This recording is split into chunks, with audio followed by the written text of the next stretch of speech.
Hi, everybody. It's Dr. Patricia Coughlin. I have been receiving a number of requests for specific topics to be addressed, so I'm going to do my best to answer these questions. And I'm going to start today with a question about the graded approach. Now, while that terminology is fairly specific to ISTDP, I think as I speak about it, you'll see that it really is applicable to any kind of dynamic psychotherapy. It is absolutely essential that we assess each patient's ego adaptive capacity. What is their capacity to engage, to be present, to look inside, to face feelings they've been, and truths, right, emotional truths that they've been avoiding. It's only their response to our interventions, our inquiry, that we are going to be able to assess their current capacity. History and DSM diagnoses don't tell you that. So in ISTDP, we are always trying to meet the patient at their highest level of capacity.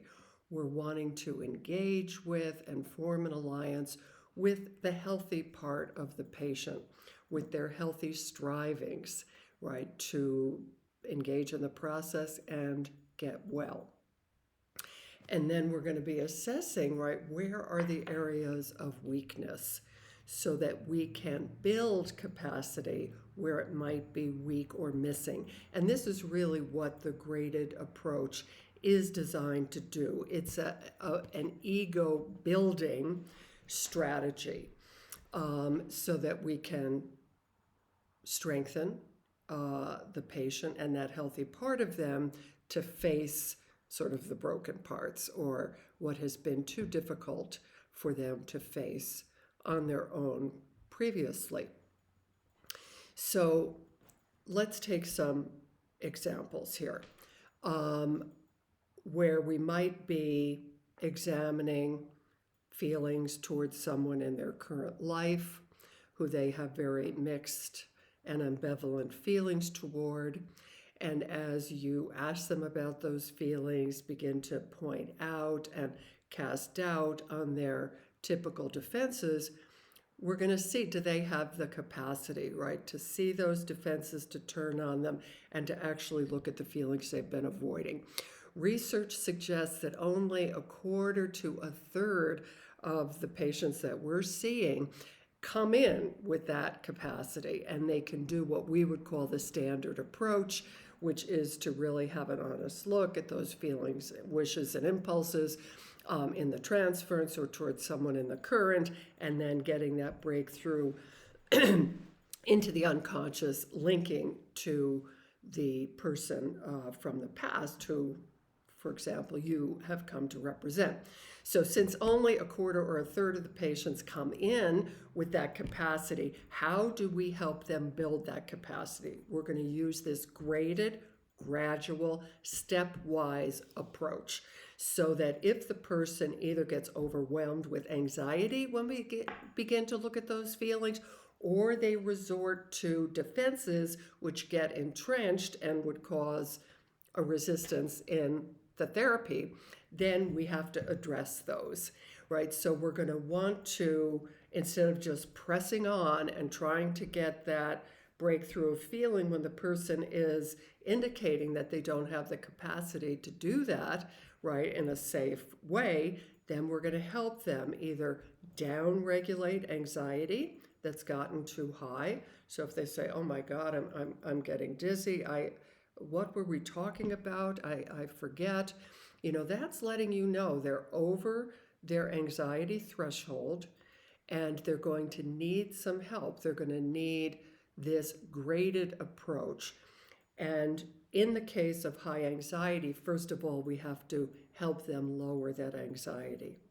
And the way you do that is you immediately take your foot off the accelerator. So whatever you were pressing toward, you immediately stop. So you drop the focus on feeling and you focus exclusively on the experience of anxiety. Wow, I can see you're getting super anxious right now. Can you tell me what's happening inside? So you're going to want to help them identify the physiological components of the anxiety. So you're getting away from the threatening trigger, right? You're just focusing on the anxiety until that anxiety starts to come down. And it will very reliably if you focus. It's paradoxical, but you want to focus exclusively on that anxiety, how it feels inside, and keep talking. Don't let silences creep in there, because that's going to only jack the anxiety up further. So looks like you're really anxious right now. I see you're breathing really rapidly. That's really going to make that dizziness worse. Let's see if we can slow that down. Tell me what's happening inside. And you wait until you see sighing respiration, right? You're going to ask the person, is it coming down now?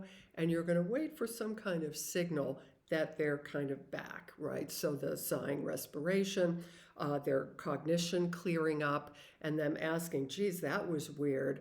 I wonder why that happened. And then you're going to resource their cognitive capacity to help them understand what happened. So again, you're not going to go right away to pressing to feeling, but you're going to sort of recap what happened.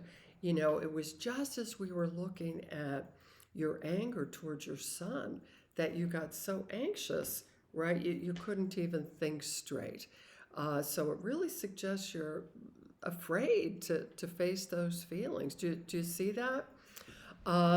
So you want to make sure that they're able to have that cognitive clarity. And then you're going to go again in that stepwise process to build up the capacity. So what might that mean?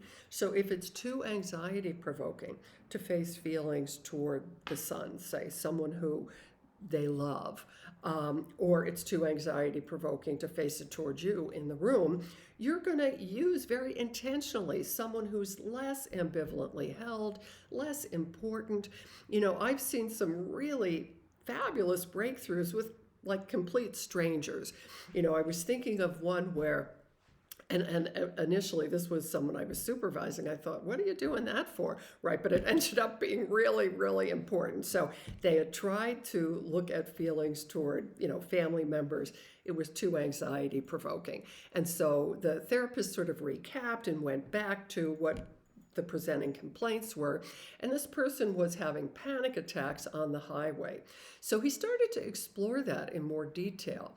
In what particular situations? And it turns out it was always when someone was riding his tail, coming up in the rear, and as he started to use these phrases and the therapist repeated them, then he suddenly became aware, oh my God, that's my brother. He was constantly on my tail, pushing me, trying to get me out of the way so he could surpass me, right? So it did end up, linking. So you want to go to something that's less threatening, when, again, that's associated with the patient's presenting complaint, like when they got depressed after, somebody cut them off in traffic, or a bank teller was rude to them or whatever, right? So you're going to do that gradual, stepwise.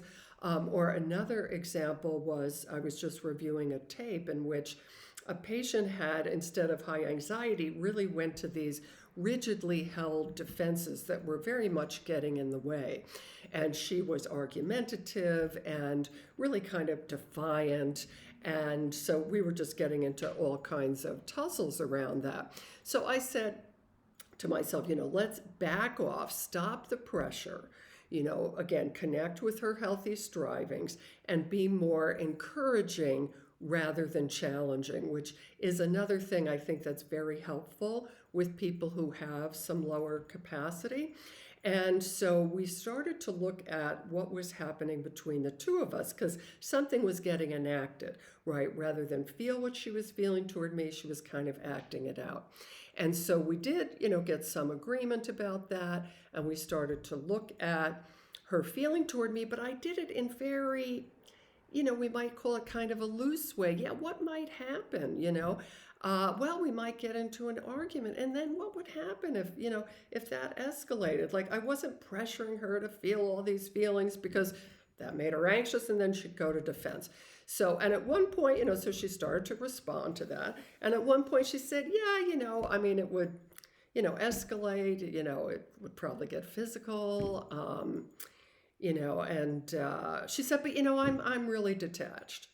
And I said, well, that's okay. Why don't we just go through it cognitively first? Because, when we go for those feelings, you get so anxious, and then you put on the brakes and we don't get anywhere. And so, again, by taking the pressure off, being encouraging, much to my surprise. So I was just planning to do this to kind of build her capacity, but we actually did end up getting a breakthrough, right? When I said, yeah, what would happen then? She'd like, yeah, I'd start punching, and then she suddenly started to cry, and she said, too much, conflict and fighting in my family, and then there was a link, right? So I hope this